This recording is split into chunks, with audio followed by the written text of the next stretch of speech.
Hey guys, how are you today? Bonjour et bienvenue sur le blog La Petite Fée. Alors aujourd'hui, vous allez me dire, elle est dingue. Mais non, je ne suis pas dingue. En fait, je vous fais une vidéo spéciale Ouest américain. Pourquoi l'Ouest américain? Parce qu'en fait, il n'y a pas si longtemps, je suis partie pendant 3 semaines avec mon mari dans l'Ouest américain. Alors ce que je voulais faire aujourd'hui, c'était vous retransmettre, vous retranscrire un petit peu mon vécu, pas vous donner des anecdotes, etc. de mon voyage.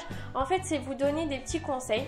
Un, pour ceux qui souhaiteraient en fait partir en Amérique mais qui n'osent pas pour certaines choses. Donc pourquoi pas leur donner encore plus envie de partir. Donner des petits conseils de voyage à avoir sur savoir comment partir, avec combien, qu'est-ce qu'il y a un petit peu à faire. Moi, c'est vraiment sur ce fait-là.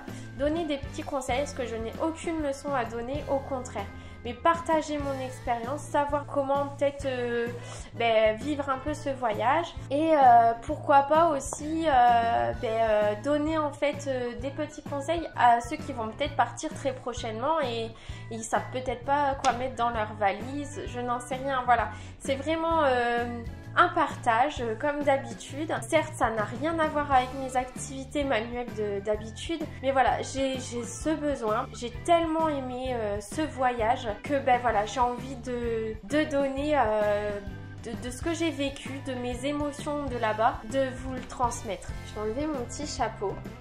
Et je vais en fait, je m'appuie sur des petites notes que j'ai prises parce que pour moi c'est important pour rien oublier. Donc déjà en fait il faudrait pour ceux qui savent pas, qui voudraient partir mais qui savent pas combien de temps vous voulez partir et comment partir. Alors combien de temps? Il faut savoir que là-bas vous avez un décalage horaire. Comme dans tout pays, on a des petits décalages horaires plus ou moins importants. Et là il est quand même déjà un petit peu important. Vous avez au minimum 8. Le plus que j'ai eu, c'est 9 heures de décalage. Donc du coup, si vous partez une semaine, il va y avoir un petit temps déjà d'adaptation. Vous n'allez pas forcément pouvoir profiter. Après, tout dépend comment on part. 2 semaines, ça commence à être déjà bien. Mais 3 semaines, comme je l'ai fait avec mon mari, c'est l'idéal. Comment partir? Vous avez plusieurs solutions. Déjà de une, vous pouvez très bien prendre un voyage en fait, par exemple, d'une semaine, de 2 semaines, de 3 semaines, mais dans une ville. Donc là, en fait, c'est par exemple partir à Los Angeles, partir à San Francisco, partir à Las Vegas. Voilà, je n'en sais rien où vous voulez aller. Et c'est partir, par exemple, 2 semaines à Las Vegas. Alors là, après, c'est vous êtes sur Las Vegas pendant vos 2 semaines. Si vous voulez faire autre chose, va falloir louer une voiture, trouver d'autres intermédiaires pour pouvoir partir dans une autre ville et faire d'autres choses à côté de Las Vegas. Ça peut être hyper cool, mais par contre dans ce cas-là, franchement, je préfère partir une semaine parce que rester 3 semaines dans la même ville, je pense que voilà. Après, il y a le fait des voyages organisés. Donc qu'est-ce que j'appelle voyage organisé? C'est le fait de partir en groupe à plusieurs. Et en fait, vous avez tout un cheminement de fait. En fait, ça se fait dans beaucoup de pays. Vous avez en fait des étapes. Et en fait, c'est tout un voyage qui est déjà fait. Vous avez déjà toutes vos visites de fête. Vous savez dans quel hôtel vous allez dormir, etc. Et en fait, là, c'est par exemple, pour l'Ouest américain, c'est un bus qui va vous emmener toute la journée. Vous allez prendre souvent les autoroutes, mais en fait, il va vous emmener quand vous allez arriver à un endroit précis. Il va vous emmener en fait visiter des choses. Donc ça, c'est super bien parce qu'il s'arrête dans des endroits qu'il faut, où il y a des choses à voir. Bien sûr, c'est un peu plus touristique. Mais c'est super parce que vous allez vraiment voir ce qu'il faut voir. Après, vous allez pouvoir aussi partir en road trip. Alors, il y a différents road trips. Vous pouvez le faire en voiture, vous pouvez le faire en moto, vous pouvez le faire à pied si vous voulez aussi.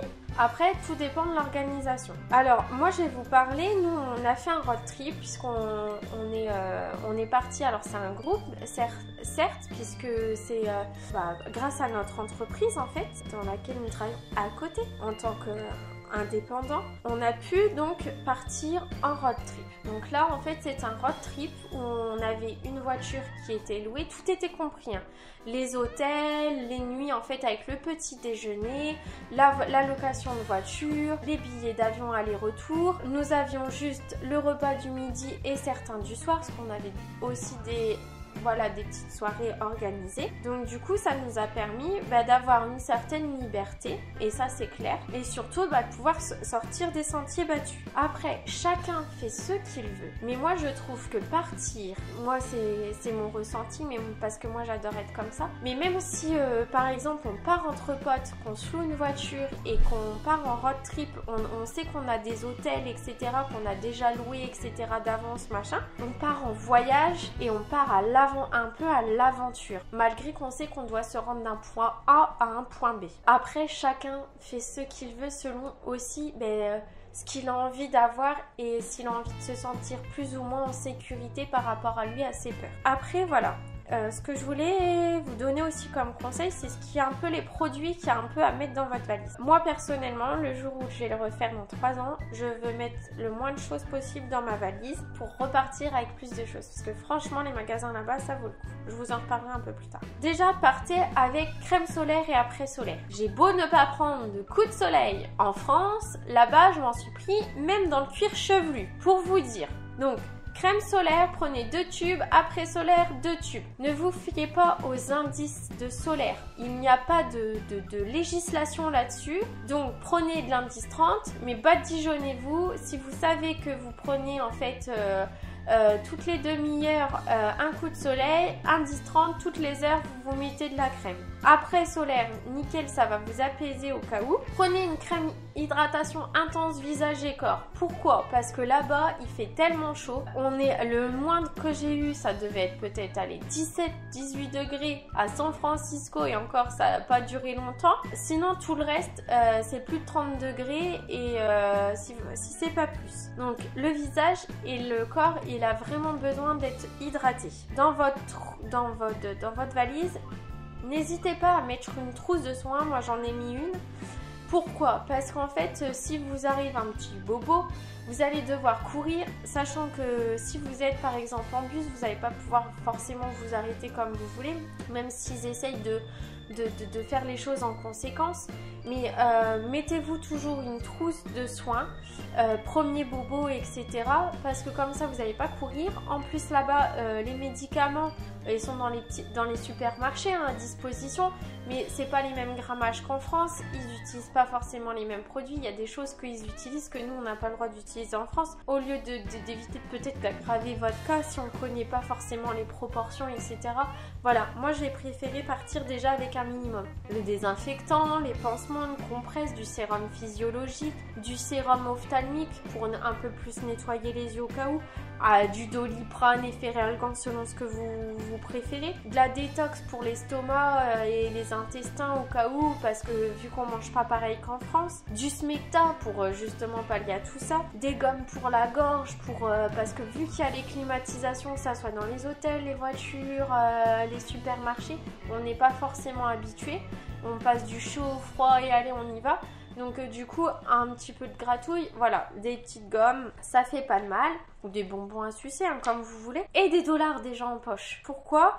Parce que là-bas, vous allez payer en dollars. Si vous avez une carte internationale mais que vous ne payez pas plus, profitez-en. Mais la plupart du temps, les banques françaises, que ça soit en retrait ou en paiement, vous allez repayer une taxe. Donc renseignez-vous avant de partir là-dessus pour pas avoir de déboires. Commandez en avance vos dollars. Qu'est-ce que je voulais vous dire là-dessus? C'est que souvent, ça va vous coûter moins cher en taxes de payer directement en carte bancaire que de retirer. Dans les hôtels, vous avez souvent les tirettes que vous pouvez donc du coup retirer. Vous pouvez souvent ne pas retirer plus de 200 $. Et en plus, vous avez aussi une taxe là-bas quand vous retirez la tirette qui est pas au-delà de 3,50 $, allez 4 $, si moi mes souvenirs sont bons. Des petites choses à savoir. Quand vous arrivez sur place, si vous faites un road trip, que vous partez, que ça soit à pied, en moto, achetez un Rode Atlas. Vous allez le voir en encart à quoi ça ressemble. Ça coûte 10 $ là-bas. J'ai déjà regardé sur internet, ça vaut beaucoup plus si on se le procure ici. ça vaut déjà plus de 11 euros. En plus avec les frais de livraison, etc. Donc profitez quand vous êtes là-bas. Vous pouvez le trouver dans des stations-service, dans certains supermarchés. Donc 10 $. Il y a toutes les cartes de tous les États, etc. Et vous pouvez largement faire vos itinéraires. C'est génial. Et en plus ça fait un super souvenir.